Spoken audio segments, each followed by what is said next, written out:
اعلی حضرت مفتی اعظم حجت الاسلام بریلی تجھے سلام۔ بسم اللہ الرحمن الرحیم والتعریف بالفصل القریب حد وبالخاصة رسم فإن كان مع القریب فتعام وإلا فناقص۔ یہاں سے مصنف علیہ الرحمہ معرف کے اقسام کا بیان شروع فرماتے ہیں۔ آپ نے پڑھا ہوگا پچھلی کتابوں میں کہ معرف کی 4 قسمیں ہیں۔ کیا کیا؟ حد تام، حد ناقص، رسم تام، رسم ناقص۔ کیا کیا ہیں؟ حد تام، حد ناقص، رسم تام، رسم ناقص۔ انہی 4 قسموں کا آغاز مصنف علیہ الرحمہ یہاں سے شروع فرماتے ہیں۔ تو فرماتے ہیں، پہلے متن کا ترجمہ دیکھیں آپ، والتعریف بالفصل القریب، فصل قریب کے ذریعے سے تعریف کرنا، حد یہ کا کہلاتا ہے، حد کہلاتا ہے، بالخاصۃ اور خاصی کے ذریعے کسی شے کی تعریف کرنا، رسم یہ کا کہلاتا ہے، رسم کہلاتا ہے۔ فإن كان مع القریب تو اگر جناب والا وہ تعریف جن سے قریب کے ساتھ ہو، کائے کے ساتھ ہو،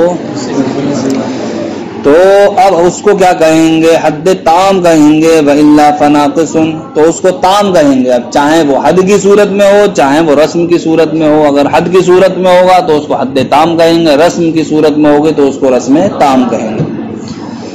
وإلا فناقص اور اگر جن سے قریب کے ساتھ نہ ہو تو اس کو کیا کہیں گے؟ ناقص کہیں گے، ناقص۔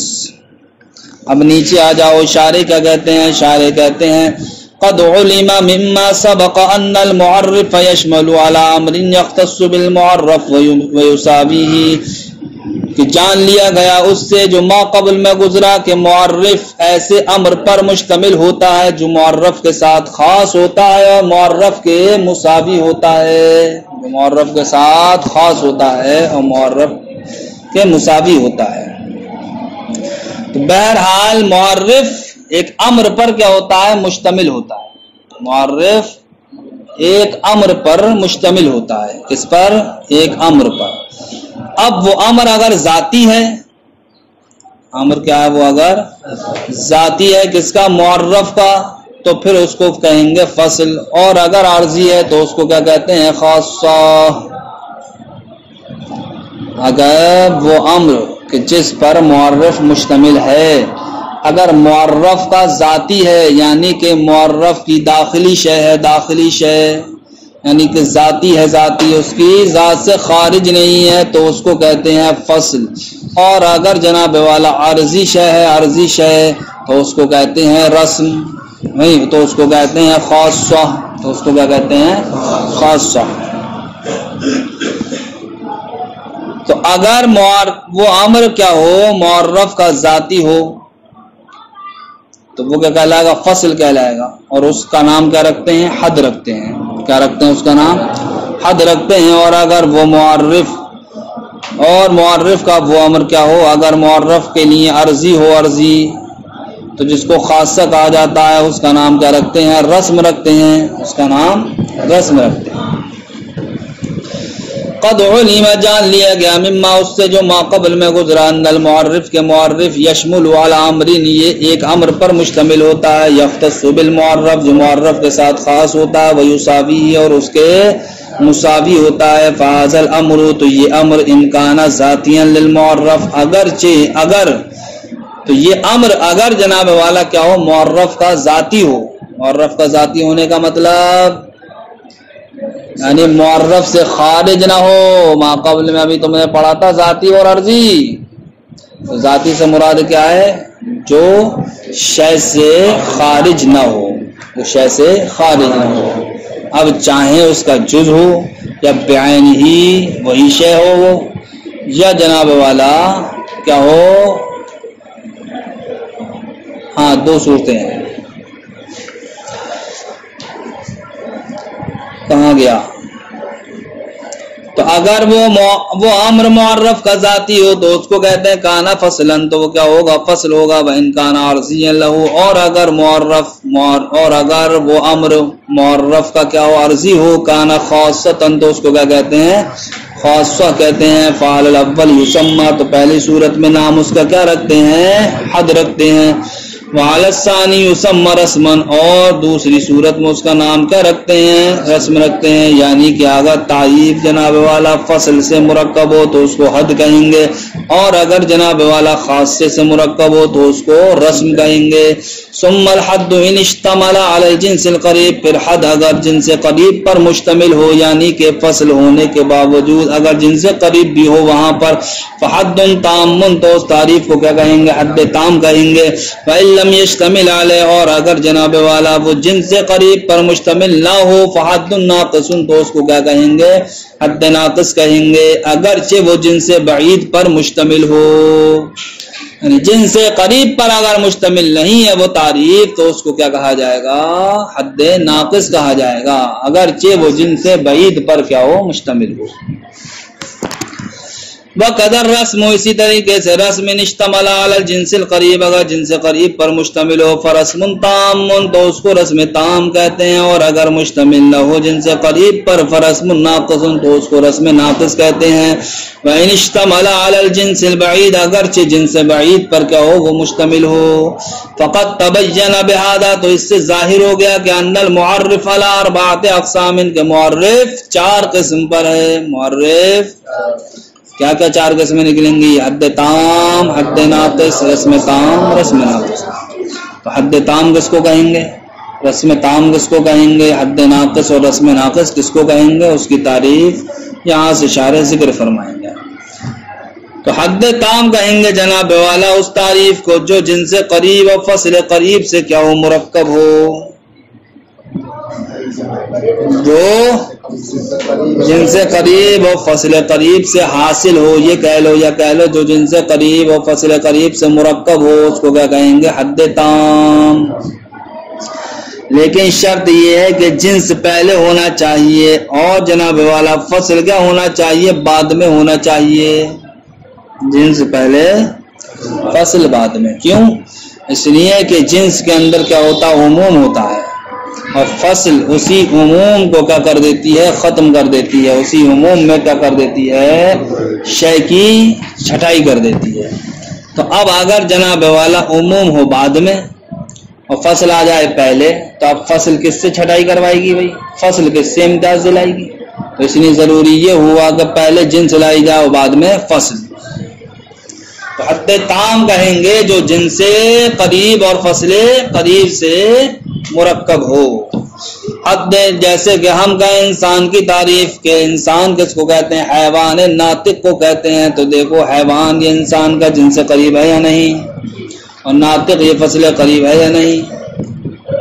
تو یہ انسان کی تعریف جنس قریب اور فصل قریب سے مرکب ہوئی، اس لیے یہ حیوان ناطق کیا کہلائے گی؟ یہ حد تام کہلائے گی۔ کیا کہلائے گی؟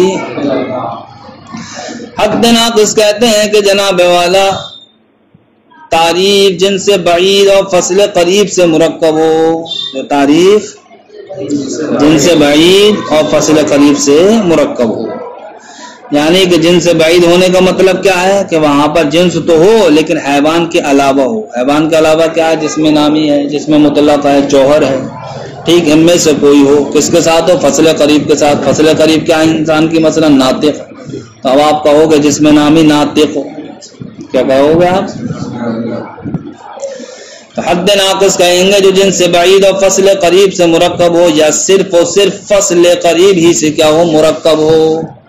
تو اگر جنس بعید اور فصل قریب سے مرکب ہو تب بھی اس کو کہیں گے حد ناقص، اور اگر تنہا قائد سے اور فصل قریب ہی سے مرکب ہو تب بھی اس کو کیا کہیں گے؟ حد ناقص کہیں گے۔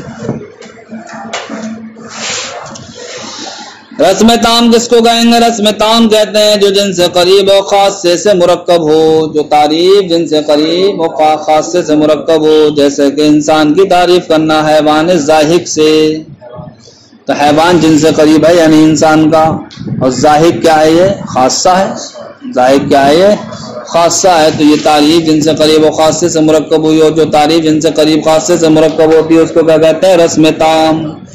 رسم ناقص کس کو کہیں گے؟ رسم ناقص وہ ہے کہ جہاں پر تعریف جنس قریب جنس بعید اور خاصے سے مرکب ہو۔ کیسے؟ جنس بعید اور خاصے سے مرکب ہو، یا صرف و صرف خاصے سے مرکب ہو۔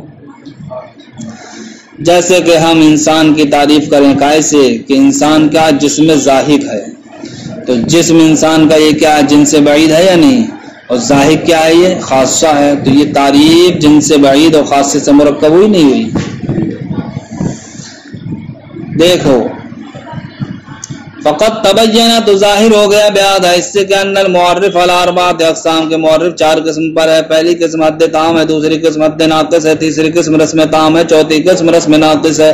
حد تام کس کو کہتے ہیں؟ ہوا تعریف بالجنس القریب والفصل القریب، تعریف کرنا ہے جنس قریب اور فصل قریب کے ذریعے، بشرط اس شرط کے ساتھ کہ تقدیم الجنس علی الفصل، کے جنس کیا ہو فصل پر مقدم ہو، کالتعریف للانسان جیسے کہ انسان کی تعریف کرنا، بانہ حیوان ناطق بہی طور کے انسان کیا حیوان ناطق ہے۔ حد ناقص ہوا تعریف بالجنس، وہ جنس بعید کے ذریعے اور فصل کے ذریعے فصل قریب کے ذریعے سے تعریف کرنا ہے، او بھی یا صرف و صرف فصل قریب کے ذریعے سے تعریف کرنا ہے، او بھی وحدہ یا پھر صرف و صرف فصل بعید کے ذریعے سے تعریف کرنا ہے، فصل قریب کے ذریعے سے۔ جیسا کہ انسان کی تعریف کرنا بانہ جسم ناطق بہی طور کے انسان کیا ہے جسم ناطق ہے، یا جناب والا انسان کی تعریف کرنا صرف و صرف ناطق سے۔ رسم تام ہوا تعریف بالجنس القریب والخاصہ، وہ جنس قریب و خاصے کے ذریعے سے تعریف کرنا ہے، کا تعریف ہی جیسا کہ انسان کی تعریف کرنا بانہ حیوان ضاحک بہی طور کے انسان کیا ہے حیوان ضاحک ہے۔ رسم ناقص ہوا تعریف بالجنس البعید، وہ جنس بعید کے ذریعے تعریف کرنا ہے اور خاصے کے ذریعے سے، او بہا وحدہ یا تنہا خاصے کے ذریعے سے، کا تعریف ہی جیسے کہ انسان کی تعریف کرنا بانہ جسم ضاحک او ضاحک بہی طور کے انسان کیا جسم ضاحک ہے یا انسان صرف و صرف کیا ہے ضاحک ہے۔ ولم یعتبر، یہاں سے مصنف علیہ الرحمہ اس بات کو بیان کرنا چاہتے ہیں کہ فقہ کے تعریف میں جنس قریب اور فصل قریب اور خاصہ ان چیزوں کا تو اعتبار کیا گیا، لیکن ہم دیکھتے ہیں عرض عام کا اعتبار نہیں کیا گیا ہے۔ کائے کا اعتبار نہیں کیا گیا ہے؟ تو عرض عام کا اعتبار کیوں نہیں کیا گیا؟ عرض عام کو کیوں چھوڑ دیا گیا؟ تو اس لیے چھوڑ دیا گیا کہ آپ جانتے ہیں تعریف کیوں ہوتی ہے؟ تعریف ہوتی ہے اشیاء کی معرفت کرانے کے لیے، اور اگر اشیاء کی حقیقت اس سے حاصل نہ ہو تو کم سے کم وہ اشیاء کو اپنے علاوہ سے امتیاز دلا دے، اپنے علاوہ سے۔ تو اب جناب والا اگر کہیں جنس قریب و فصل قریب ہے تو اس تعریف سے ہمیں اشیاء کی حقیقت کیا ہوگی پتہ چل جائے گی، اور اگر جہاں پر صرف و صرف فصل قریب ہی کے ذریعے سے تعریف حاصل کی گئی ہوگی تو اب اگرچہ اس سے ہمیں حقیقت پتہ نہیں چلے گی اشیاء کی، لیکن کم سے کم وہ ان اشیاء کو جمیع معدہ سے امتیاز تو دلا دے گی۔ لیکن عرض عام اس کے اندر نہ تو حقیقت سے واقف کرانے کی صلاحیت ہے کسی شے کی، اور نہ ہی جناب والا کسی شے کو جمیع معدہ سے ممتاز کرنے کی صلاحیت ہے۔ تو جب عرض عام کے اندر دونوں باتوں میں سے کوئی بات نہیں پائی جاتی ہے، اس لیے عرض عام کا تعریف میں اعتبار نہیں کیا، کیونکہ تعریف کا مقصد تو ان دو باتوں میں سے ایک ہوتا ہے، یا تو وہ حقیقت سے آگاہ کرائے یا پھر جناب والا اس شے کو جمیع معدہ سے امتیاز دلا دے۔ عرض عام کے اندر نہ تو حقیقت سے آگاہ کرانے کی صلاحیت ہے، نہ جمیع معدہ سے امتیاز دلانے کی صلاحیت ہے۔ ہاں اگر تمام عرض عام کا مجموعہ یہ جب ایک ہی ذات کے ساتھ کیا ہو جائے یا ایک حقیقت کے تحت پائے جانے والے افراد کے ساتھ خاص ہو جائے، تب ایسی صورت میں عرض عام کیا بن جائے گا؟ عرض عام کے ذریعے سے تعریف کرنا درست ہو جائے گا۔ کب؟ جب کہ تمام عرض عام ایک حقیقت کے تحت پائے جانے والے افراد پر بولے جائیں، تب ایسی صورت میں عرض عام کے ذریعے سے تعریف کرنا صحیح ہوگا۔ جب اس وقت ہم تعریف کریں گے عرض عام کے ذریعے سے تو اب بتاؤ ہمیں جمیع معدہ سے امتیاز ہو جائے گا نہیں ہو جائے گا؟ اس لیے کہ اب تمام عرض عام ایک حقیقت کے ساتھ پائے جانے والے افراد کے ساتھ خاص ہو گئے، اب یہ خاصہ کی طرح ہو جائیں گے پھر یہ، اور خاصے کے ذریعے سے ہمیں کیا ہوتا ہے؟ جمیع معدہ سے امتیاز حاصل ہو جاتا ہے۔ فرماتے ہیں ولم یعتبروا، ای الغرض العام لا يصلح معرفا کا عرض عام یہ معرف بننے کی صلاحیت نہیں رکھتا ہے. کیوں؟ لأن غرض التعریف لا يحصل به، اس لیے کہ تعریف کا جو مقصد ہے وہ عرض عام سے حاصل نہیں ہوتا. اور تعریف کا مقصد کیا ہے؟ وہ الاطلاع على كنه المعرف، وہ یا تو جناب والا معرف کی حقیقت پر آگاہ ہونا ہے، او امتیاز عن جمیع ما عداه، یا پھر جناب والا معرف کو جمیع ما عدا سے امتیاز دلانا ہے. اور عرض عام کے ذریعے سے ان دونوں میں سے کوئی بھی شے حاصل نہیں ہوتی، اس لیے عرض عام کو تعریف میں کیا دخل نہیں ہے. نعم مجموع الاعراض العامة الذي يكون مختصا بحقيقة واحدة، ہاں جب اعراض عامہ کا مجموعہ، ان اعراض عامہ کا مجموعہ کیا ہو جائے، یکون مختصا بحقیقت واحد، ایک حقیقت کے تحت پائے جانے والے افراد کے ساتھ خاص ہو جائے، یقع معرفا، تو اب ایسی صورت میں عرض عام کیا ہو جائے گا، معرف واقع ہو جائے گا. کیوں؟ لأنه حينئذ يفيد الامتیاز عن جمیع ما عداه، اس لیے کہ اس وقت یہ عرض عام کا مجموعہ اس شے کو جمیع ما عدا سے امتیاز دلا دے گا. اور معرف کا کام کیا تھا؟ جمیع ما عدا سے امتیاز دلانا، اس لیے اب عرض عام کیا بن جائے گا، معرف بن جائے گا. کا تعریف انسان، جیسے کہ انسان کی تعریف کرنا کا ایسے کہ انسان بے انہو ماشین علی قدمیہ، اپنے قدموں پر چلنے والا ہے، عریض الاصفار، چوڑے چوڑے ناخن والا ہے، مستقیم القامہ، لمبا چوڑا ہے، بادی البشرہ، اور ظاہری کھال والا ہے. یہ تمام کے تمام کس کے ساتھ خاص کر دیے جائیں؟ ایک حقیقت کے تحت پائے جانے والے افراد کے ساتھ خاص کر دیے جائیں. تو اب ایسی صورت میں ان عرض عام کے ذریعے سے بھی تعریف کرنا درست ہو جائے گی.